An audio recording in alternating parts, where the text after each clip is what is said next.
Oh, okay, we're live, and DeAndre Swift just raced into the end zone for a touchdown, and that is a summary of how this game has been going. Yeah, just the start of the fourth quarter, and both teams have scored over 30 points. I said 37-34 Niners in my prediction. Unless the game stops within the next maybe 2 minutes, you could be very close, and you're going to be very close regardless. But unless this thing keeps going back and forth, I mean, that's what it's been all night.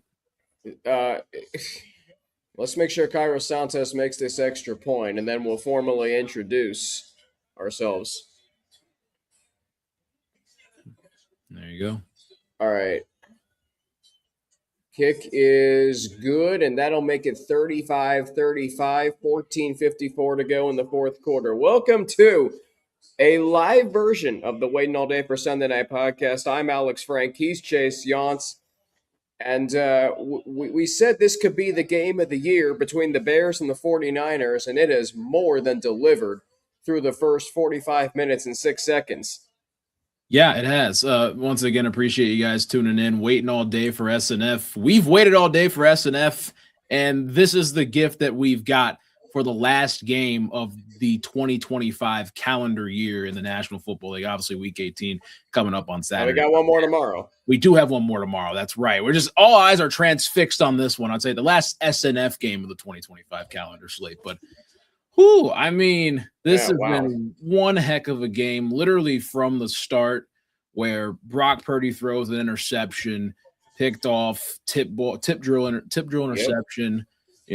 Just out of the gate. And then it was just the Niners offense really found a groove from then and there and just kept rolling. At one point, Mike Tirico said that this offense was on pace for 600 yards tonight. I still have to look down and see the numbers really quick, but they're moving at a pretty good rate is all I'll say. But they're at 390. They're at 390. Bears are at 309. What's interesting about that pick six by TJ Edwards? So my cousin Ryan, who's off to the side listening to this live stream, so he asked me if that pick six counts as time of possession for the offense or the defense. Well, ESPN in their scoring plays has it listed as a Bears possession of 15 seconds. So I guess it counts as the Bears time of possession. One play, 0 yards. Never thought about that. I've never wondered about that actually. Never thought about that. That is unique. Wow. How about that? One of the weird intricacies of this game. All right, Brock Purdy.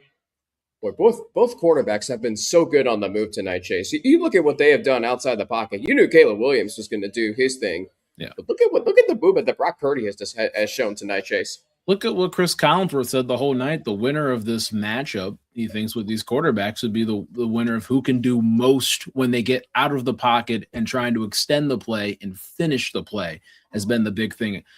It's been more Brock Purdy tonight, but at the same time, Caleb Williams has played well enough to make this a 35-35 ball game. So they're both doing their part. The real story of this game for me, though, Chase, it is so good to see Christian McCaffrey healthy. Oh, dude. Look. 22 for 136. I know there's a flag right there, but that's going to take that run back, but doesn't take away a 22 carry, 136-yard, 1 touchdown performance so far tonight. Oh, by the way, he also has 2 receptions for 20 yards. So it has been a very, very good night so far for a former Offensive Player of the Year in Christian McCaffrey.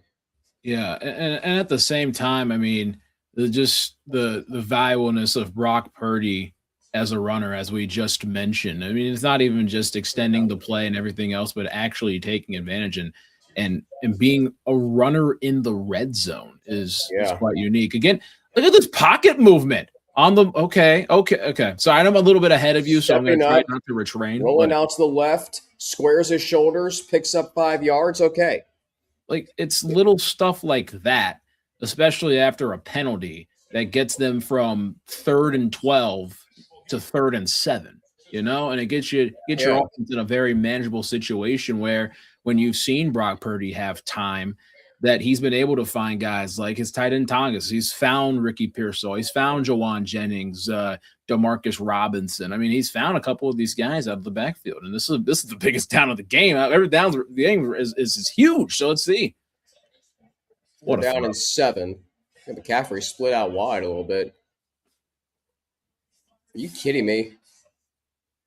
Ricky Pearsall just has continued to be so impressive tonight. Mind you, George Kittle isn't even playing in this game. He's out with an ankle injury, which is interesting because he was talking on the Monday Night Football postgame show last week on Westwood One that he sounded like he was going to be able to play. But Melissa Stark was reporting earlier in the game that he woke up with intense swelling yesterday, and he didn't even try to give it a go. He ended up not playing the night. But that's tough. That's tough to move, especially when you've got that swelling, especially wearing cleats, you're cutting. Yeah. Your team's going to be relying upon you the entire night because of just how major this game is. You know, every game in the NFL is a big game, but he's taking a deep shot, way overthrown. But again, it's like just there's a bigger task at hand. The Niners have shown they're a good enough team with the next man up mentality that they've had all season long. I mean, they literally win tonight. They're playing for the 1 seed next week at home again. So, I mean, if they're able to get through this one, which it'll be narrow, it'll be narrow one way or another. You know, this just shows a testament about what the 49ers are about. Not only does Kyle Shanahan deserve a lot of credit for that next man up mentality that Chase you bring up, so too does Brock Purdy. Yeah, he's got to make the throws, and he has been doing just that tonight. His first pass of the night was a pick 6. Yeah, I mean, and Jalen Johnson did a great job of beating the receiver to the spot. I can't remember who he was throwing it to, but he did a great job of beating the receiver to the spot and having, you know, that quick reaction step right there, getting a hand in there and jarring the receiver off course with that impact at the jump. And then tip drill interception. There you go. Big third down. 3rd and 7 right here. See if the Bears bring any pressure.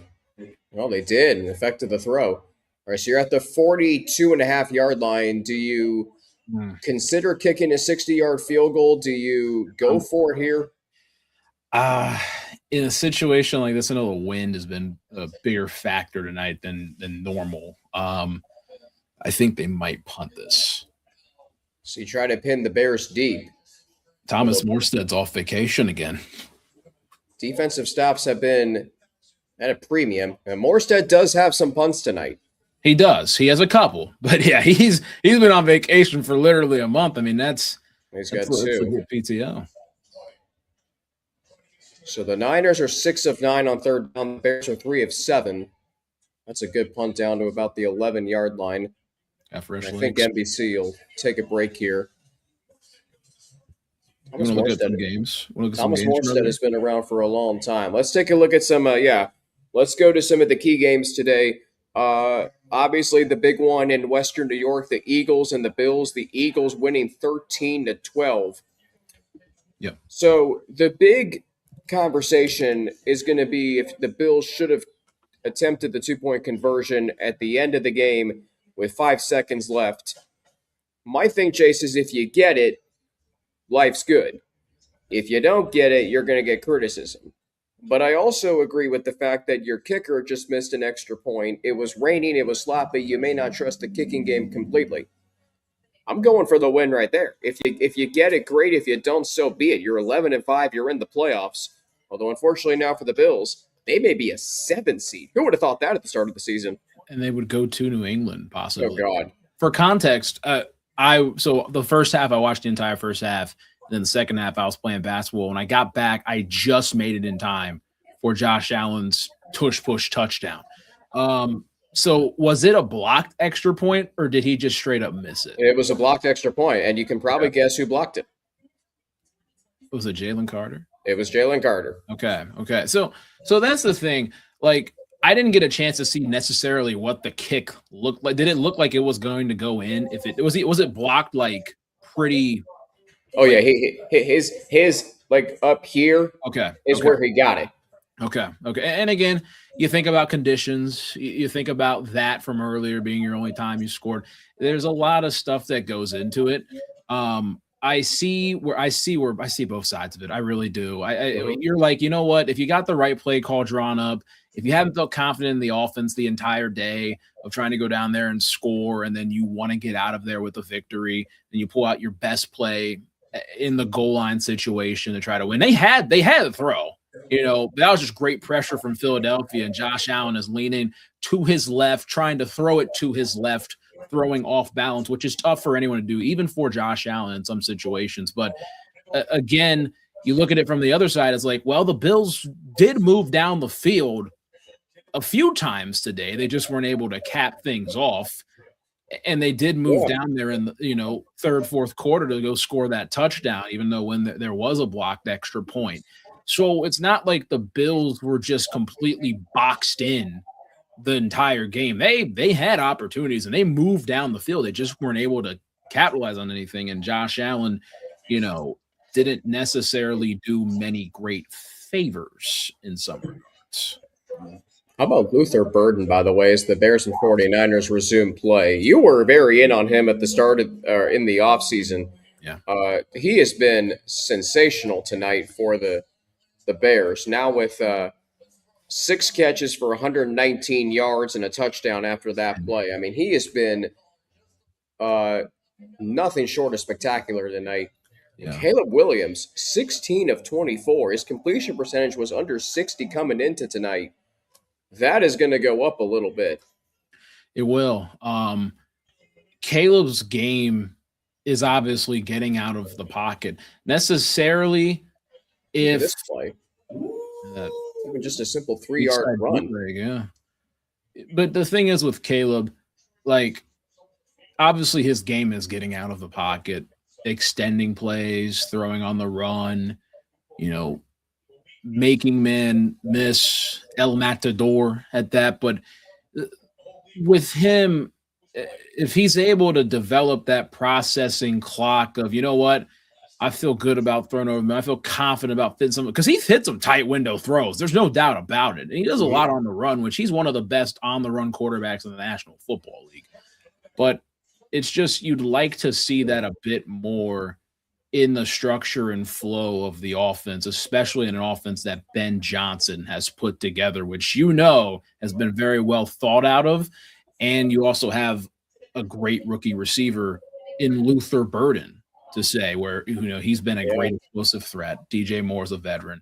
Roma Dunze, I mean, he's been hurt and he's missed this 4th straight game, but again, they've got That's a lot of crazy thing. So, he was drafted to be Caleb Williams as number 1 wide receiver.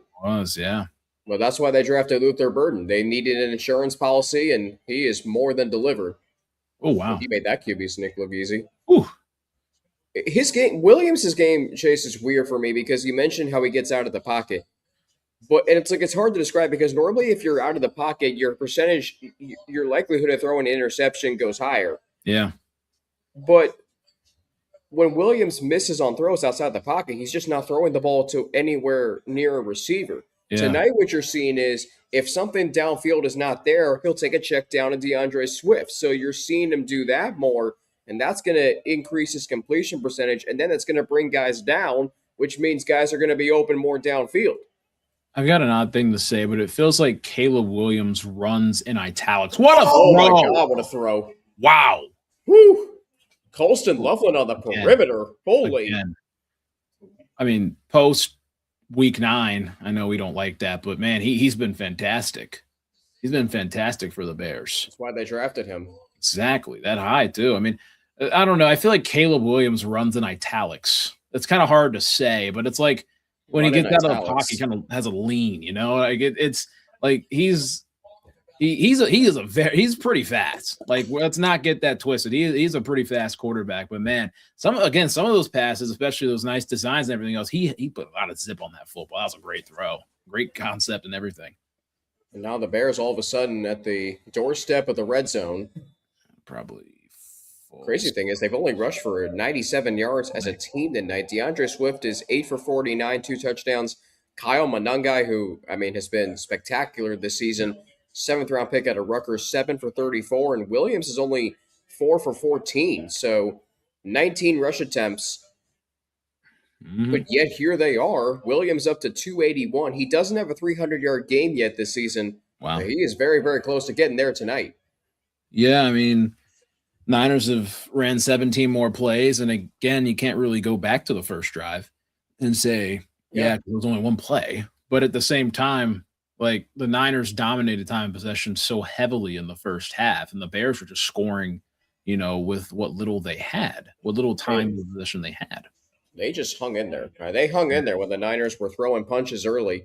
And this is where the Bears want to be, especially this season. I didn't cut you off there, but this is where the Bears want to be. Yeah. They want to be in these tight games because they've been the best team in football when it comes to being in the clutch this year.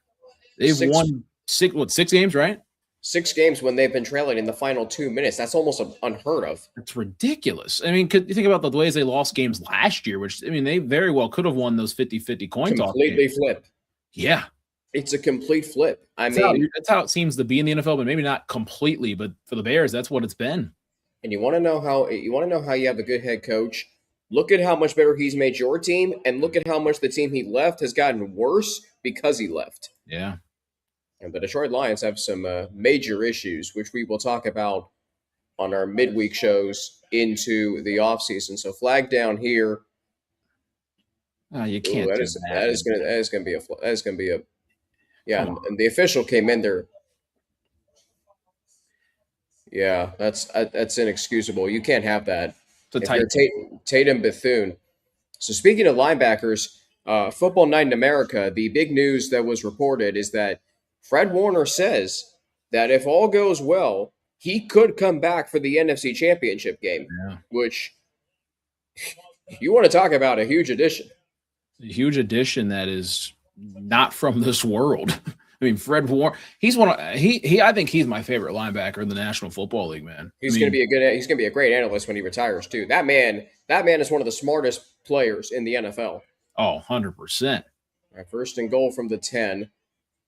All right, get it to your tight end, get a few yards, couple yards. That clock all of a sudden is becoming a very, very critical part of this game.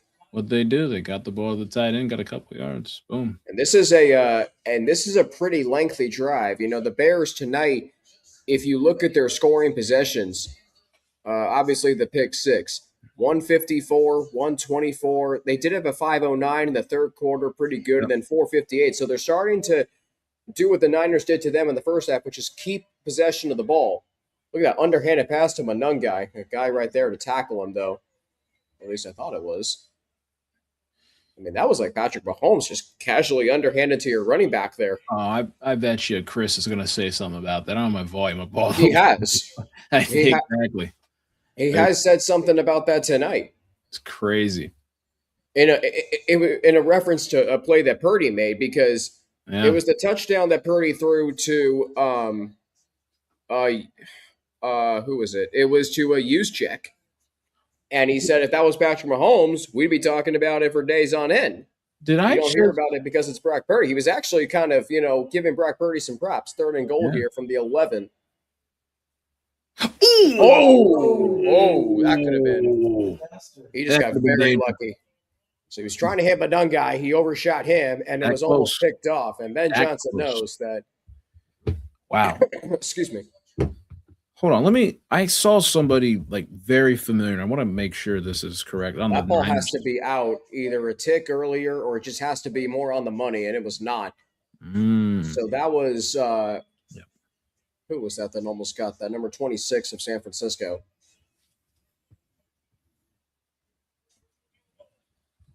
First field goal attempt all night for either team. Got it. Cairo Santos is not missing that. He's Sunday Night Football and NBC legend. If you know, you know. Mm-hmm. And speaking of which, go ahead, Chase. You know what? On that third down when they were showing, who were they showing on the side? Did they show Salah on the sideline? I couldn't see. Like right before they cut back to the field of play. KJ Wright is coaching now. He was in that frame right there. He's the defensive quality control coach for the Niners, former Seahawks and Raiders linebacker KJ Wright. How about that? Yeah. joined the staff in 2024, actually last year. How about that? Well, I mean, solid coach KJ Wright when he was the Seahawks defensive quality control coach, of course, on their Super Bowl 48 team.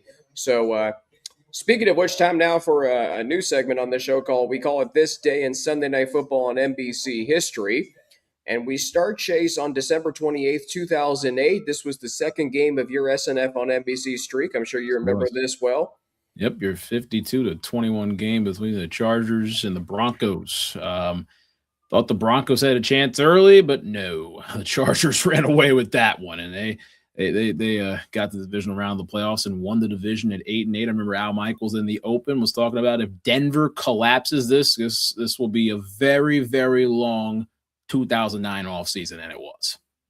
They lost their last, I think, 3 games that season to conclude the regular season. It was 6-3 Denver in the first quarter, but then a missed extra point by Matt Prater, who is still playing, now the kicker at the Bills. The Chargers went ahead 10-6 on a 1-yard run by LT, LaDainian Tomlinson, and the route was on from there. Phillip Rivers, 15 of 20 for 207, 2 touchdowns. LT, 14 for 96 and 3 touchdowns. He was not their leading rusher that night. That was Darren Sproles, 14 for 115 and a touchdown. He also added 2 catches for 17 yards and a touchdown. Sproles also made a huge impact in the following Saturday game when he scored a touchdown. And then the next time out, that was a game in 2014 that sucked for us. But yes, that is another game on this day, but there was one before that, Chase. Do you remember what game that might have been? Oh, heck no, I don't remember what game that was. Well, you'll remember when I tell you it. It was played on a Tuesday night. Oh, wow. Oh, my God, that was on a Tuesday the 28th. I had forgotten about that, too, because when I was going through it in my head, I'm like, okay, I know 2 of them, and I'm like, I don't think there's any others. But you got a Tuesday night game between the Vikings and the Eagles moved to Tuesday because of the 2010 December North American blizzard. It was a game won by the Vikings 24-14. The Vikings starting quarterback in that game was some dude named Joe Webb. That was Joe Webb, because Joe Webb started in the wild card game 2 years later for the Vikings against the Packers, which was also a Saturday night. It was a Saturday night wild card game on NBC. But that game was supposed to be played on Sunday. The blizzard happened, and that game was That game was flexed in for Chargers Bengals. That ended up being at 4:05 that day. 22 carries for Adrian Peterson for 118 and a touchdown that night. And then, of course, the other game you were mentioning, we don't really remembering this game, 2014, the AFC North Championship, the Bengals and the Steelers. Antonio Brown with a punt return and a receiving touchdown, 71 on the punt, 63 on the reception. Steelers over the Bengals, 27-17. Andy Dalton, 27-38 for 244, 2 touchdowns, 2 picks. Jeremy Hill had 23 carries for 100 yards. A.J. Green, 8 for 82, but it was all for naught. By the way, Pittsburgh in that game was held to 29 rushing yards. Bengals had 116, but it still wasn't enough. Each team had 3 turnovers.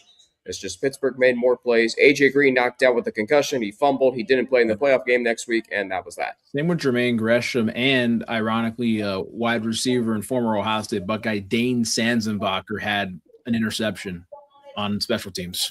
So there's that. Wait, Dane Sanzenbacher had a pick. Yep. On the fourth quarter. So he picked off a pass. He picked off a pass. On the sidelines now as we get back to action in San Francisco. Oh, he's back in the game. That was just a replay. Okay. That was probably during the break. So it's all right, so the Niners down all of a sudden for the first time in a while. Let's see what Purdy does here. Good play there. C.J. Gardner-Johnson. McCaffrey wanted the flag. He's not going to get it. He threw that not the same pass, but he threw a pass in C.J. Gardner-Johnson's direction earlier in the game in the first half when he got called for illegal use of hands to the face in the end zone, near the end zone when he got Ricky Pearsall. And you see some quarterbacks do that where they see where the penalty's at and they throw it right where the penalty is. So it's like, guess what? It's blatant. You got to throw him. You got to throw the flag. So a lot of veteran quarterbacks do that, and Brock Purdy's just a smart guy. In his 4th season, 29-14 as a starter coming into tonight. A 3rd down now. Ooh, there you go. Great movement. That's Brock. Yeah. Brock Purdy is he's obviously been a very good manipulator of the pocket, but man, he's really taken his game to the next level in that regard. Look at that. These two quarterbacks have been outstanding tonight. The syntax of how they entered the league, number 1 overall pick in Caleb Williams, Mr. Irrelevant and Brock Purdy, and both have been outstanding tonight. Man, very, very good quarterback matchup. Let's see what Purdy does here. He's taking checkdowns, which keeps the ball moving, but clock is running. Clock is somewhat on their side. They got to get across the 50, though. That's the big thing. They got to get across the 50, and then they feel it better. They do. 3 timeouts.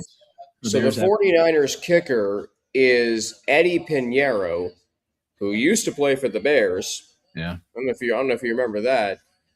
I do. I had forgotten about that until I remembered it. So it's 2nd and 7. I think he played a few Sunday night games with them in Chicago, Eddie Pinheiro. Oh. That was brutal. Well, flag down. There's a flag. It might be an eligible man downfield, or it could be that, or it could be illegal contact. Yep. Let's see what the penalty is. Niners have been clean tonight mostly. Oh, it was. Okay. Yeah. Okay. Those are like the same things, I feel like. I know obviously sometimes they say illegal contact is other stuff, and then they have illegal hands to the face. It's like the same thing, but it's like when there's offsides, encroachment, or neutral zone infraction. I mean, you can tell the difference. Yeah, you can tell. It's so minute. Usually when you line up in the neutral zone, you especially if you're a receiver, you kind of see if am I on, am I off, or whatever, and you talk to the official like that. You would think as a defensive end or lineman, you kind of look at that. Benefit of that is the clock is stopped. There you go. Set a screen up to the opposite side. Let McCaffrey cook. Look at this. That's a great play call there. You want to bash Kyle Shanahan for being 0-2 in Super Bowls and not being able to win the big game. Go right ahead. But it's play calls like that there's a reason he's been in the NFL for 9 years. Yeah. I mean, look at this. Look at this misdirection. This is so 49ers. Roll your quarterback out to the left and then stop on a dime and throw back to your right. That is so 49ers. Weak side roll, flip the hips and the feet. Look at this. Pitch and catch. Let's ride your blockers. Perfect. 181 total yards tonight. Only 1 touchdown, surprisingly. Oh, now you're going to number 3? Who is – Wait, is that Brian Robinson? Is he 3? I think he might be. I think so. What a story. Yeah. He was traded before the season to San Francisco. Now, you want to talk about another insurance policy. Mm-hmm. Yeah. The 49ers know a thing or two about those. All right, so that run went for no gain. I'm interested to see what they do here. I would suspect they're going to throw here. I would look at Pearsall on the sideline, but Brock Purdy's been so well over the middle tonight.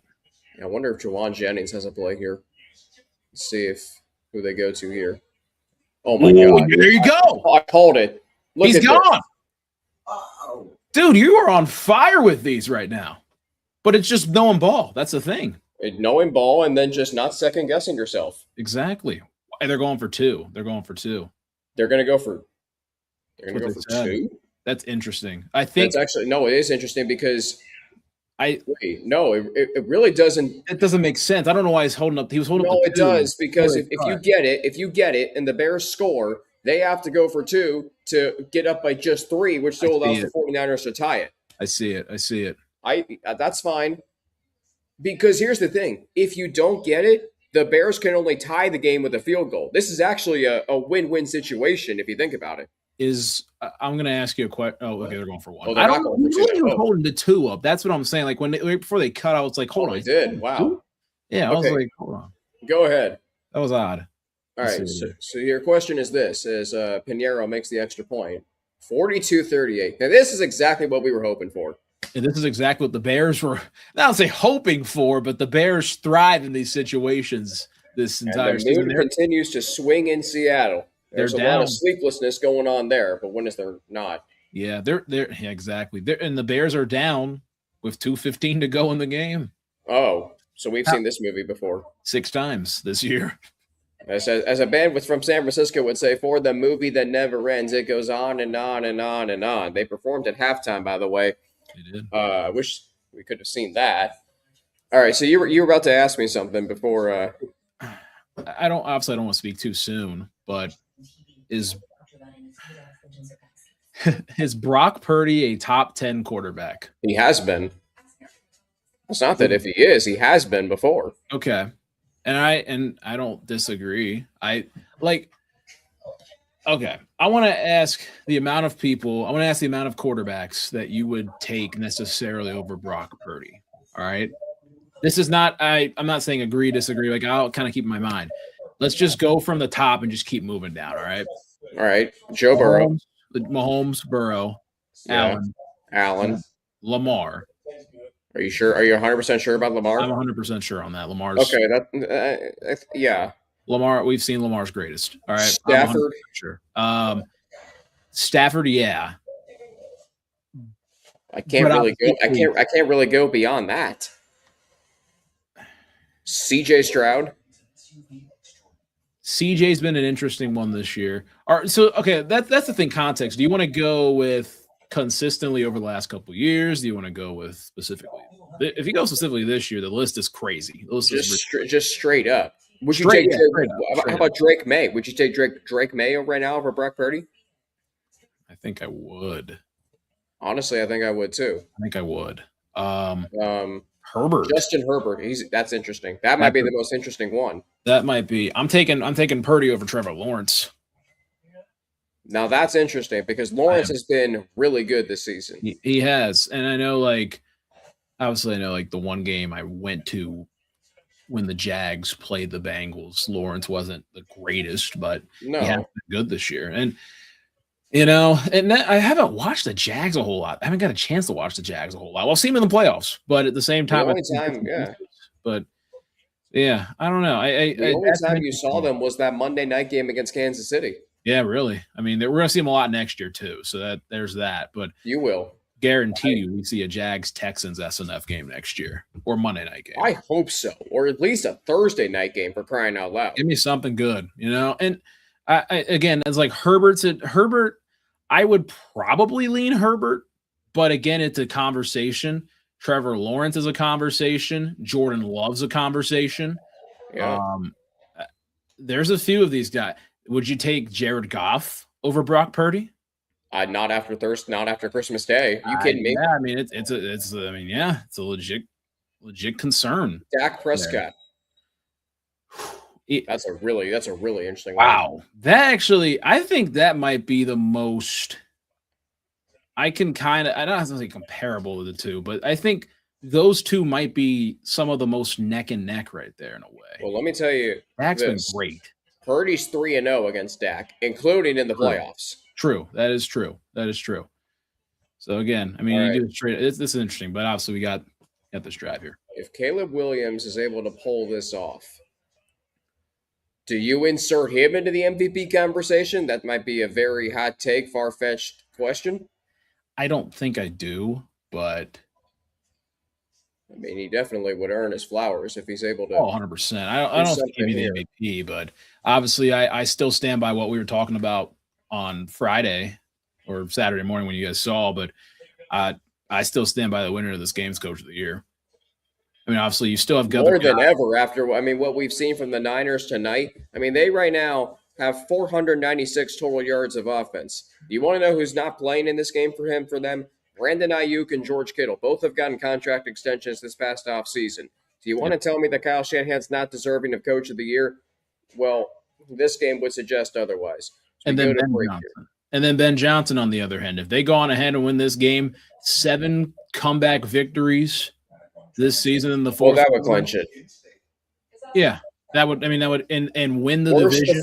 Worst to first in the NFC North with all the talent that's in that division. Everyone made the playoffs last year from that division except the Chicago Bears. They were 4-2, and they went from 4-2 to 5-12. Okay, yeah. So we touched on the Bills.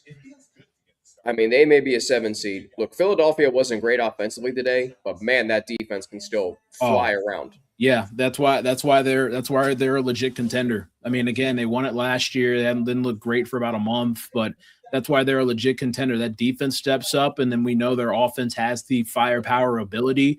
And Saquon Barkley is waking up, and Jalen Hurts is not making turnover-worthy plays. The Eagles, again, you got to watch out for them, as always, as they show Saquon and Christian McCaffrey in the commercial. They've been there before, and that's the thing. They've been there before. They probably will win their first playoff game at home, and then they go on the road to face who? Chicago, who they'll want another shot at. If they go face Seattle or San Francisco, I mean, like, the team that plays them should win, but the pressure's on them because they're expected to be Philadelphia. Not a lot of people are going to give the Eagles a chance. They're okay with that. Yeah. You know what? A question of mine today, not a question, but the Steelers are 1-6-1. What was that? The last 8 games in Cleveland. 1-6-1. What was that? Pitiful. That was in their regard. Beyond inexcusable. And now you're in a winner-take-all game.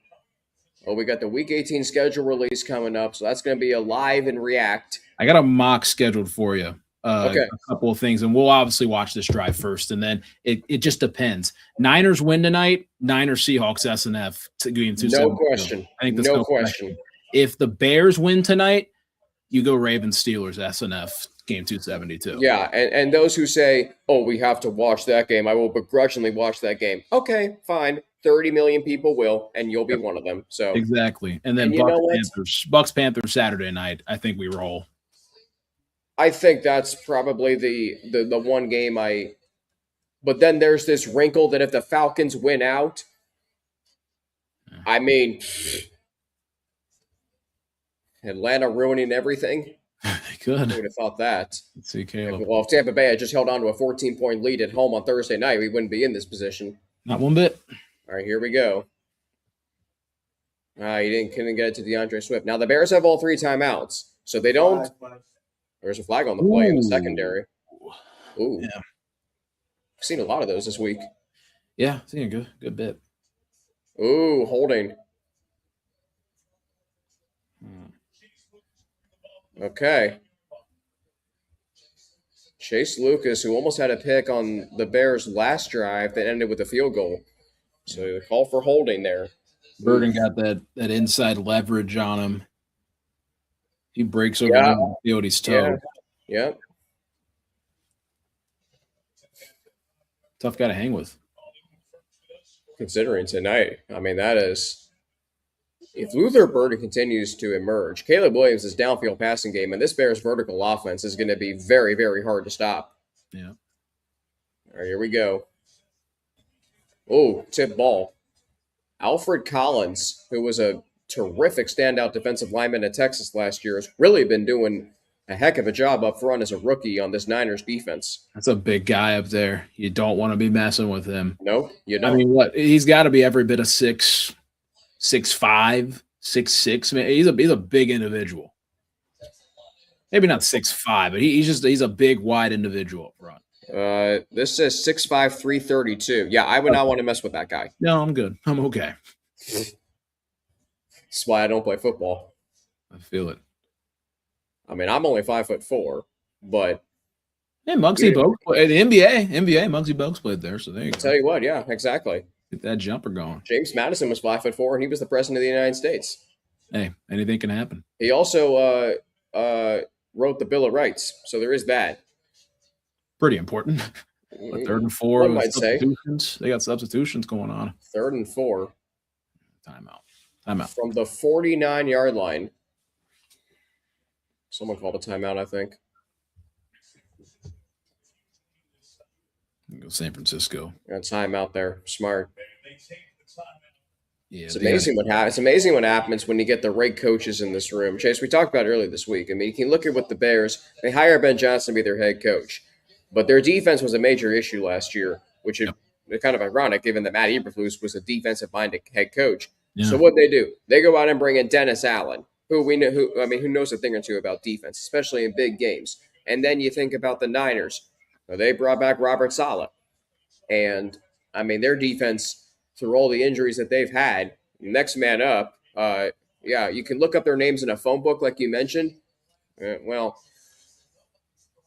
young offensive coordinator as a head coach who can differentiate the two with a veteran defensive coordinator who's been there and done that That's the way of the game, it seems like right now. It's a brain genius is what it is. And then you hire a 29-year-old up-and-coming offensive coordinator in Declan Doyle. Yep. All right, 3rd and 4. This is a big play right here. 1:24 to go. Bears still have all 3 timeouts. No pressure. They'll get the first down. Yep. Good job. Maybe panicked a little bit and decided to run for the first down, but you get it. You know what? Live to fight another down. New set of downs at that. Exactly. That mindset changes in the fourth quarter and crunch time. That processing clock is sped up. Instead of 1, 2, 3, it's 1, 2, maybe 2.5 at that. You got to go. All right, so 42-38, 117. And the clock does stop. Well, that was smart, actually, now that I think about it. All right. Ooh. I would watch for the tight ends. And I'd also watch to see what Burton does on this play.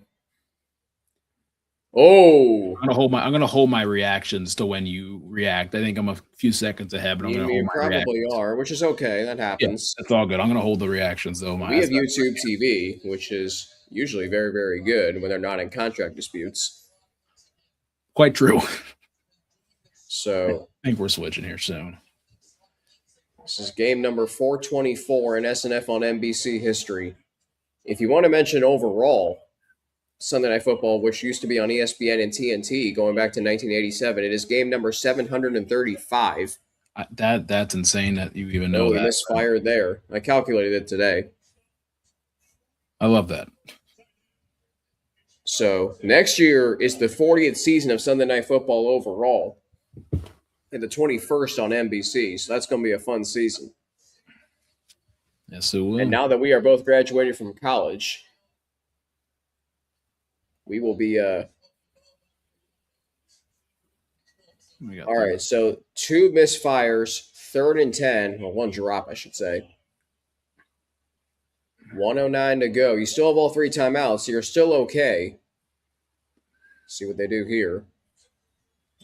They got it. Oh, what a move! What a move! Clock. You got 3 timeouts, so it's not the worst thing in the world. That was a fantastic move, though. I would hold on to them because you're also playing. You don't want to give the Niners any opportunity, but you have to get it. You have to get a snap off before 45 seconds. 47, 46. Call it. 40. Okay, that's fine. There you go. Timeout. You have to take a timeout here. They do. Okay. All right. Wow. And now all of a sudden, I mean, this is Caleb Williams now 22 of 34 or 23 of 35, 306, 2 touchdowns, 40 seconds on the clock. His first 300-yard passing game of the season. They motioned over and saw it was man-to-man coverage. And for Lucas, again, that's a tough job to cover a fast guy like Burton from pre-snap running with him. Wow. So they all clear out. The receivers down the field clear out. So it's a one-on-one. So he's taking the out route and that change of direction. That was a good ball for Caleb to throw. So Kevin Harlan would say he had him in a blender, say the least. Exactly. Yeah. And then he was able to throw that ball to give Luther Burden enough time to really turn back into the middle of the field and try to make a play. So 40 seconds left. You're at the 26-yard line. Wow, this game has been unbelievable. Now, the Bears have already won the NFC North. Keep that in mind. Yep. All right. He's being chased. He has to get rid of it and does. That's fine. Threw it in the vicinity of a receiver. All right, so incomplete. The clock does stop, and you don't have to spend a timeout. That's okay. It's still 3rd and 5. Still very manageable. They sent a blitzer. And the disruption right there, that's a tough throw to make off your back foot. If you're somehow able to get that there, that is a one-on-one look right there for possibly a touchdown to take the lead. That's a tough throw to make, though. How about the confidence in Chase Lucas from Robert Saleh after his penalty and, bring him on a blitz? The Niners they're playing a cover 0, I think. Oh, now they bring back a safety. There. Oh, he dropped it. I think he felt the receiver. He felt the receiver or the defender on his back, and he dropped it. You gotta I mean, that's a catch you just got to haul in. I mean, this is a great throw. Yep. 4th and 5. This is the game right here. This is the game. Timeout. Yep. And everybody in Seattle is timeout. Yeah, okay. Well, now it definitely is because you only have one timeout. I think Seattle's just waiting to eat their dinner at this point. I mean, it's a late dinner. Don't get me wrong, 8:29, but yeah, still, no kidding. Ooh. Well, they're used to late night dinners out there. That's true. I always thought about that. Just imagine like SNF, man. You're on the West Coast. The game's over and it's 8:30. We talk about post game reactions all the time. We'd be doing them every single week there for the West Coasters. But I love the East Coast, love the Midwest. So there we go. Midwestern bread, I'll tell you that. All right, so we got our horse trailer player of the game coming up. We'll give out some game balls from the day that was in the NFL. 2 games yesterday. The Texans beat the Chargers 20-16. Bad day to beat Cameron Dicker. The kicker. Yeah. Yeah. CJ Stroud, though, I mean, the 2 touchdowns he had early on in that game, if you get some semblance of that in the playoffs, you may be going on the road to face the Ravens or the Steelers. Yeah. But if you can do that, you shouldn't fear them. Okay, here we go. 33 seconds left, 4th and 5. Ball on the 26. It's going to the tight end. Oh! Called it.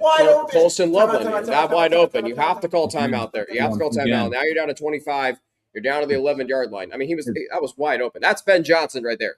If you're looking end zone, sideline, if you want to try middle of the field, you could, but you would have to clock it immediately. That's a tough enough thing to do. They play that zone coverage. It's just sit and find the zone, especially 5 yards down the field.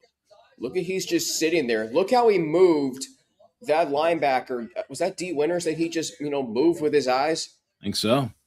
Number 53. Yeah, it was. Who had to pick 6 of Phillip Rivers last week.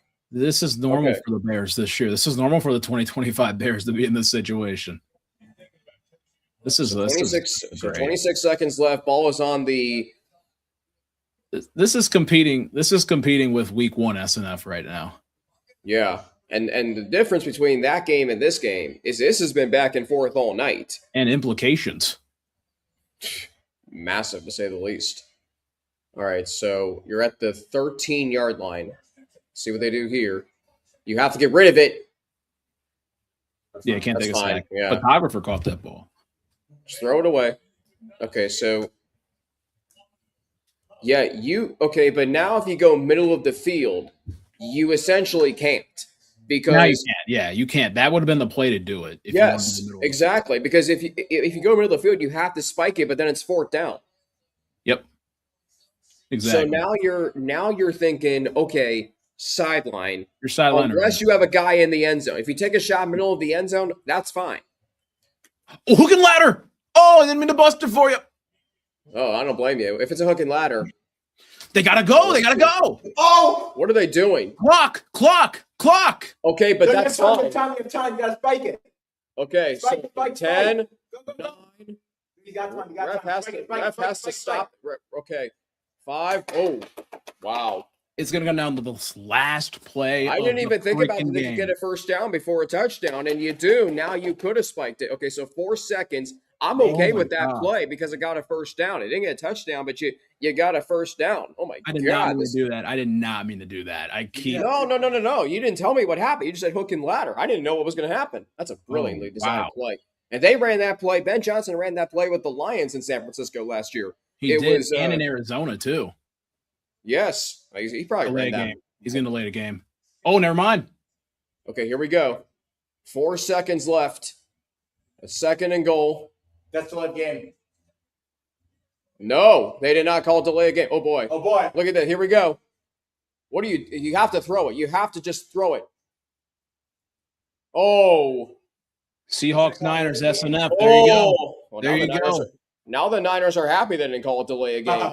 Yeah. Oh, wow. He just missed it. He just missed that. Wow. What a game. Oh, my God, what a game. Woo! That was beautiful. And with that, the Rams are eliminated from contention to win the division. Luther Burden also hurt. That's interesting to look at going forward. But oh, my God. Wow. No, he is down. Oh, that's not good. That's his knee. I don't know. No. Oh, that's brutal, especially after the night he's had. I hope he's okay. Oh, jeez. So the Niners go to 12-4. The Bears go to 11-5. That's your coach of the year right there in Kyle Shanahan. I think it has to be. It's got to be. I get it. Liam Cohen again. Great. That was awesome. Mike Vrabel. But man. Game of the year and it more than delivered. And guess what? We've got another one next week. This is not the first time the Niners and Seahawks have played for the number 1 seed in the last 10 years. Well, they're going to announce the schedule here coming up. So, man, I hope Luther Burden's all right, man. Wow. Well, Burden's still down. Well, we're going to see what happened. Yeah, that was a long play. What a night for Luther Burden. Man. He slipped. Let's see what happens. Okay, he's not. I don't see him yet. Okay, there he is. Left side. Oh, he slipped. He gets back up. Oh, you can tell he's limping though. But he is. I don't know if he maybe inverted the knee wrong or. So we tried to go. Who was the pass intended for? Was it Jahdae Walker? I think it was for Luther. How did he? For Burden. Ooh, I think his knee might have buckled. I didn't see the whole thing, but it might. And that's not because Williams was rolling out of the pocket. No, it was Walker. He was hurt before. Yeah. So you can't blame Williams for any part of that. I mean, you're trying to win a game on the last play and extend it. Yeah, you're going to do what he does best. That is, well, we said whichever defensive coordinator can get stops when it matters. In the fourth quarter, in the red zone, the Bears, field goal, no points. Robert Saleh, game ball. There you go. Robert Saleh, Christian McCaffrey, Brock Purdy, game ball. All right. I mean, that was fantastic. Well, we're gonna, here's something here because we love the history of SNF on NBC. We're gonna do our horse trailer player of the game. What was that presented by? Was that presented by Chevrolet when they used to do that? Probably. I can't remember that far back. And knowing them, it probably was. Chevrolet's always been a big sponsor. Mm-hmm. For me, it's going to Christian McCaffrey. Yeah, I would say Christian, but if I want to be different, then I'll go Purdy because again, that was make that strike over the middle of the field. I mean, he's just the little stuff that he did in the pocket tonight became major and ran 2 touchdowns, threw 3 touchdowns, 5 total touchdowns on the night. I mean, that was major. But Christian McCaffrey was the constant engine that made that thing go nearly 200 yards total offense. I mean, that guy's just built different. Was that an NFC Championship preview we just watched? That could have been. Seattle, though, might have something to say about that. They might, yeah. And again, I mean, that's the fun thing about some of these matchups is that you think about it, the loser of next week's game is more than likely be the 5 seed. Because you could get that matchup again in the divisional round at the side of the number 1 seed. Oh, sign me up for that. You could. I mean, you think about it right now, or the Bears are in front of the Eagles because of the tiebreaker. They're both 11-5. So the Bears are the 2, and they would be set to play the Packers if the playoffs started today. The Bears would mollywop the Packers right now. The current Packers right now. I mean, I got people texting me right now. Top 10 game I've seen in my lifetime. My sister and my mother have been watching Gossip Girl all week. Yep. I don't know if Lydia likes that show, but my sister texted me. They turned that off to watch the fourth quarter of this game. Big time. Big time. You know what? When the two teams combine for 934 total yards, when they combine to run 132 total plays, when they are a combined 13 of 22 on third downs, 3 for 3 on fourth downs. I mean, 58 combined first downs, both quarterbacks over 300 yards. The first play of the game was a pick six, the only turnover of the game. I mean, this is like, I want to say this. Go ahead. So the winner of Carolina and Tampa is going to play the loser of Seattle and San Francisco.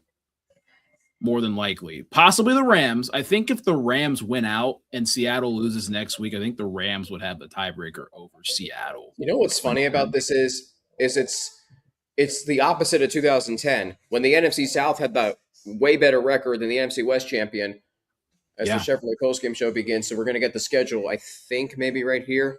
It'll be maybe right. It'll probably be the next break if I had to guess.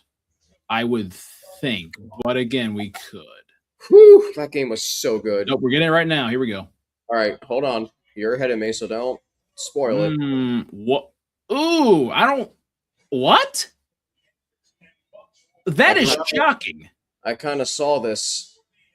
All right, so that's shocking. Okay, so they're just getting it out of the way. I'm surprised a little bit. I know who they're going. We know who they're going with now. Well, you have to know at this point. I mean, what are you going to go with a meaningless Sunday night game? Yeah, 4:30 though for the Panthers and Bucks. 4:30. Well, the 4:30 game, the last 2 seasons, really 3-4 seasons, kind of hasn't had a lot of substance to it. Jets, Bills at 4:25 CBS. That Commanders, Eagles at 4:25 CBS. A lot of 4:25 games. A lot of 4:25 games. I imagine Jim Nance's crew will go to Denver, or they could go to Buffalo for the last game at Highmark Stadium. And I bet you, guess what? Tom Brady and we're going to New England. And there you go. New England. That's interesting. I was going to guess Chicago, but I hear you say it. All right. Yeah. Well, here you go. Game number 425 in SNF on NBC history. Chase, we have seen this matchup 11 times, so we're going to get it a 12th time. The former number of one Aaron Rodgers. So wow. Pittsburgh will take the Sunday Night Football on NBC stage for the 3rd time this season. The Ravens for the 3rd week in a row. How about that? Yeah, that's the thing. They're literally they will play the final 3 games of the regular season on NBC or Peacock. I don't know if that has ever been done before, where a team has played 3 straight regular season games on national television in prime time. That is something that I would love to close out the regular season, 3 straight weeks. I mean, the Bills did. The Bills have done it 3 times in 4 weeks. So again, I mean, I am stunned. Seriously. Now, wow, that's shocking. I mean, you get Joe Buck and Troy Aikman though for Seahawks 49ers. I mean, that's a short fine week by me. That's a day shorter now for both of these teams to prepare. That's advantage Niners. Niners. They last saw each other week 1, and this is the Niners. Game. They go Monday, Sunday, Saturday. Think about that, Chase. Yeah. It's the same schedule. They are really okay. Seahawks Thursday, Sunday, Saturday. So they went 10 days to 6 days. It's really interesting. Yeah. And they had a long flight back from Carolina, and you got to go 800 miles south down I-5. Yeah. Oh, that's going to be such a good game. We saw those 2 teams play in week 1. The Ravens and Steelers we saw in week 14. I mean, Lamar Jackson, does he play? Here's the thing. Like, when we start this live show next week, it's probably going to be, 13-10 going into the 4th quarter? Probably so. And you know what? It's still going to be fun because it's Ravens Steelers. Oh, yeah. What's that quote from Al Michaels, Chase, in that 2011 classic? This is a game that sells itself. That's one of the quotes that they said, but again, it's a back alley brawl. Pretty much it. 4 quarters of fury. Yep, there you go. Now this is now although the rivalry is not what it was then, it still is a rivalry, and yep. I mean, okay, so. Right now in the NFC, Green Bay would play Chicago. The Rams would play the Eagles. That would be a heavyweight. And then the Niners would play the Panthers. Panthers, if those today, that would be your Monday night game more than likely. Rams, Eagles, I think would be your Fox. And then I think Bears, Packers would be SNF, if I had to guess. Possibly. That would be like the schedule last year. Like you and I remember this. The schedule last year for the wildcard weekend was so easy to predict. This year, I don't know who's playing where. I don't know. I have no clue. I mean, there's still so much shuffle going on right now too that it could be completely different by the time we hit next week. Let's see if they show the AFC playoff pictures. We can tell you what the matchups would look like. I could say off the dome. I mean, it would be Bills, Patriots, Patriots, Bills 2-7. Chargers, Jaguars 6-3. We've seen that one before, not in the 3-6, but we've seen that one before. And then Steelers Texans right now. So those Texans would go face the Steelers. They would still make it a 4:30 Saturday game. I'm kidding. I don't know. But then Bills I feel like the Bills Patriots would. Well, DJ Moore, but I mean, you had two receivers screaming for the ball; they were wide open. How about that? Jahdae Walker ultimately got a shot. Yep. Oh man. The emotions of this game. Here's the thing, though: the Bears, I think they're going to put a whooping on Detroit next week. They might. The Lions are a wounded team right now. They are a wounded team. Literally and figuratively. But then again, I mean, the Lions did beat the Bears by 31 points. It's a different league right now. It's any given Sunday kind of thing. You think Ben Johnson has forgotten about that, though? Don't think he has. I don't think Dan Campbell's forgotten about it, but they obviously have nothing to play for. But again. Wow, that is so Ravens Steelers. Wow. Game 272. So the Bengals will play at 1:00 next week against the Browns. I was not expecting Ravens Steelers to be the SNF game, considering the Niners won. I don't know if it was maybe some sort of a contractual thing in the fact that they don't want to do back-to-back SNF games at the same site. Possibly that could be the case. It may have been that. And also when you consider that the winner of the Ravens and Steelers goes to the playoffs and the loser is out. Now, that's right. They do love the winner of Mahomes. Yeah, the one thing that we haven't mentioned yet is the Texans can still win the division. And if they do, the Jaguars would go face either Pittsburgh or Baltimore, which that would be very interesting to see if that's the case.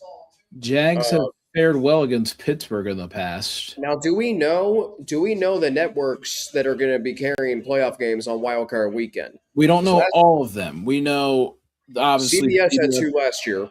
Yeah, but we don't know the amount now. So CBS, Fox, NBC, Prime, and Monday ESPN. Night Football. So that's 5, but there's going to be one network that gets 2. And remember, in 2023, you had Peacock. NBC and Peacock actually had 3 of the 6. But again, Prime. So you had 2 CBS games last year. They could do 2 Fox games like happened in 2022. It hasn't happened in 3 years. I'm going to say Fox gets 2. I could see Fox getting 2.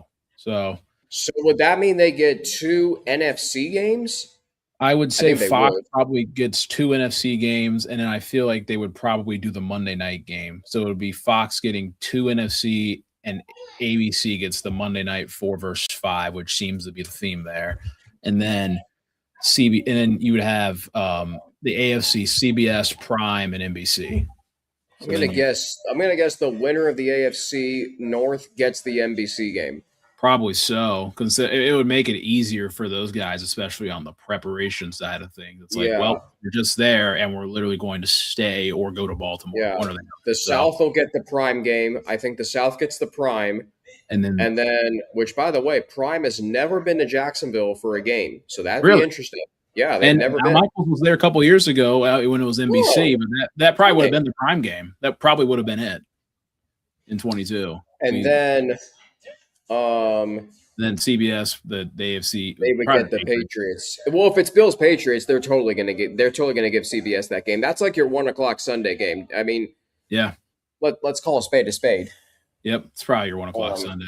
That'll be fun to go through, especially next week when we're doing this during next week. Midweek show and then a show on Sunday night, which I mean we'll have. Usually they do the playoff schedule either during the game or after the game, so it'll be a live and react. It just differentiates every year. I mean, like when it was the especially that Raiders-Chargers game in 2021, they had it pretty much pre-planned out, and they had the scenarios of this and that. But sometimes they just wait till the very end. Well, they did. Yeah, they did, because we found out then the Bengals were playing at 4:30 against the Raiders. Yeah. Okay, that night, like that night was crazy. And I fell asleep during that game, and I woke up right when Justin Herbert threw the game-tying touchdown in regulation. I'm like, what in the world is happening? What was your reaction the next year when they announced that Ravens-Bengals was on Sunday Night Football? You know what's funny is I was ecstatic. I was kind of surprised that they got the Sunday night game, but I was happy about it. Yeah. I didn't go to the game. I was sick that week. I didn't go either. Yeah. So I didn't go to the game. But I remember I was at our house in Charleston, South Carolina. I'm pretty sure we scared the neighbors next door when Sam Hubbard ran back the fumble. I mean, how can you not? I scared I have Ravens fans that are my neighbors, and I went outside and just started just yelling. Wow. And I looked over. I'm like, sorry. When you're young, you can do all that stuff. I tell you what, it's we talked about the Texans, Chargers. I might as well mention the Ravens and Packers. We haven't mentioned them yet. We'll see them next Sunday night. Run, Derek, run. Derrick Henry, greatness. Run, Derek, run. That's pretty much it for me. I mean, John Harbaugh learned his mistake in the fourth quarter from the week before. They just run Derrick Henry and lead the coach, whoever's out there, even if it is Lamar Jackson next week. Just run Derrick Henry, man. He could run you to a division title. Well, because even if the Steelers limit him to 3 or 4 yards a carry, you can wear down their defense. Oh yeah, this Steelers defense is not what it was in 2011 when we mentioned that SNF on NBC Classic. But I mean, who would have thought that the AFC North would come down to the Ravens and Steelers Week 18? Like it's so predictable, but at the same time, it's like. Yeah. It just makes you think what could have been for the Bengals. And I don't want to get too much into that because then you and I are just going to go on some random tangent. We won't go to sleep. Know what? By the way, Green Bay is extremely fraudulent. Oh, yeah. I mean, I said once they lost Micah, they were the exact same team, and now they're losing guys left and right. Worst time to do it. The Falcons better lose tomorrow for the sake of sanity. But you know what? I'm rooting for the Falcons because I was born in Atlanta. So, let's give some game balls and then we'll get on out of here. Easy for me, Drake May. Oh yeah, I mean that's an easy one there. You want to talk about numbers today? What we saw from Drake May is insane. 19 to 21, 256, 5 touchdowns. Oh, I mean, he was fantastic. Is he the MVP? No, he's not. You don't think he is? Nope. Really good. Who is? I think it's going to be Stafford. But you never know. You never know. I mean, again, I mean, you're going to look at the postseason success as well. So I'm going to make if Brock Purdy had played a full season, he would have been MVP. I think he would have had a really good case for it. I think he would have a really good case for it. So it's like who are you giving your game ball to? I'm going to give my game ball to someone you wouldn't really expect. I'm going to give it to Tyler Shuck, the New Orleans Saints. I am very intrigued. 333, only had 5 incompletions, 2 touchdowns, no interceptions. I think New Orleans got a quarterback. I think they got a good quarterback down there. I am very intrigued to see what they do this offseason because they have some interesting pieces on their roster. Get some veterans in that room. If Chris Olave stays healthy, Chase, the Saints, when they're good, the NFL's better for it. Yes, they are. I'm excited. I want to go back and watch that. I haven't been able to watch that Shuck tape, and I'm going to go back and watch it once we hit the offseason, but maybe a little bit of time in this week. But, man, I'm excited to see what Tyler Shuck has been doing and what could be in store for him in 2026. So they'll come back and do the Ravens-Steelers preview. I mean, what would make it even better is if Cleve Lakeman's the referee. I mean, it's a big game referee. Like, come on, he's one of the only ones left from 15 years ago. Mm-hmm. It would just make it right for the nostalgia too. Or just bring Ron Winter out of retirement. They could. Shoot. It's 11:53, and it's late when we're talking about bringing referees out of retirement. Here we go. Tony Correnti. I mean, oh man. Okay. Tomorrow night, Rams Falcons. Monday Night Football, ESPN. Is the game also simulcast on ABC? I have no clue. Let me see real quick. Probably is. It wasn't on the schedule release. Nah, just ESPN. It's just ESPN. Okay, and I think they have that all cast with Luke Kuechly and others. I don't know if Peyton and Eli are doing theirs. Rams 11-4, Falcons 6-9. Although they've won 2 straight, and Kirk Cousins has played well. So Yes. You could see some points tomorrow night put up in this game. So the Rams are going to be a wild card. They're interesting. They should win one or multiple games, but there is something that I don't trust about them. Yeah, I agree. I think their defense is a little. I think their secondary is a little bit interesting. If you get a number one wide receiver to take over a game against them, good luck. I think their front four is good. I think their front four is really good, but I think it's very good. I think their linebacking core is interesting, and I think their secondary is questionable. So, yeah, I mean, this may be one of Stafford's last chances, though, and that's another major storyline. See, you can say, well, you're not going to have Mahomes and Burrow in the playoffs. Lamar might get in all of a sudden, although if the Ravens get in, is he even going to play? Who knows? The storyline is who's going to win, who's going to possibly win their first. That's the biggest storyline. I think. Well, who of the quarterbacks that are in, have any of them won a Super Bowl? I'm going through it. Rodgers, Stafford and Rodgers. Stafford's won one. Rodgers, if he gets in, yes. That's really it. Who else? Jalen Hurts. Yep, that's right. Okay, so 2, maybe 3. 2 confirmed, possibly 3. That's amazing to think about. A couple MVPs, Josh Allen. And Purdy's been to a Super Bowl and darn near won it. Yep, exactly. That's amazing. I mean, this is all right, so Peacock NBA Monday. This is NBC. This is NBC programming. I mean, this when it's really late. So we got. This is a good matchup, Chase. Okay. Yeah. You got the. If I can find it here. Dude, I'm tired. I don't blame you. Where's this matchup? It's the Cavs and Spurs in San Antonio, and then you got Dallas and Portland following 8 and 10:30. Coast to Coast Tuesday. Philly and Memphis at 8, and then at 10:30. How about this? Detroit and the Lakers. Yeah, good. That'll get you excited. And hey, my Knicks are doing good. So there you go. Yep. Man. Ohio State plays Wednesday, college football playoff quarterfinals. Little nervous. Miami does have some athletes, but I think the Buckeyes should win comfortably. I would agree. Oregon Texas Tech will be a really good game, though. Yeah, it should be. Please, dear God, the Steelers not wear any of those throwback iron steel uniforms. Just go straight up black and gold against the Ravens white and purple. I mean, can we get that? Or white and black even? White on white even? We'll see what happens with it. That'll probably wrap this thing up for tonight. But that was a good show. Yeah, it was. No question about that. Yeah, they're showing the AFC playoff picture right now. Okay, so we got a show middle of this week. We'll try to figure – actually, maybe not middle of this week. I know you're going to be in Indiana all week. We'll figure it out. Yeah, unless for sure Sunday night, though, we go live. Playoff picture the week after that. Yep. Full playoff preview. I mean, all of it. Yep. It's going to be a Chase, final thoughts before we close this magnificent show. You know, the 1-year anniversary of this podcast is this week.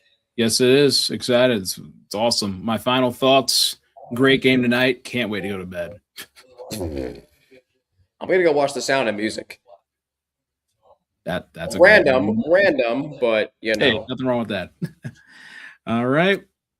That'll do it for tonight, guys. Appreciate you guys listening and like, subscribe, comment, and everything else. We appreciate the support. We'll see you guys maybe this middle of this week, but you'll definitely see us at this exact same time on Sunday night when we're talking Ravens Steelers and the NFL playoffs. Happy New Year, too. Happy New Year to you, Chase, and to Yep.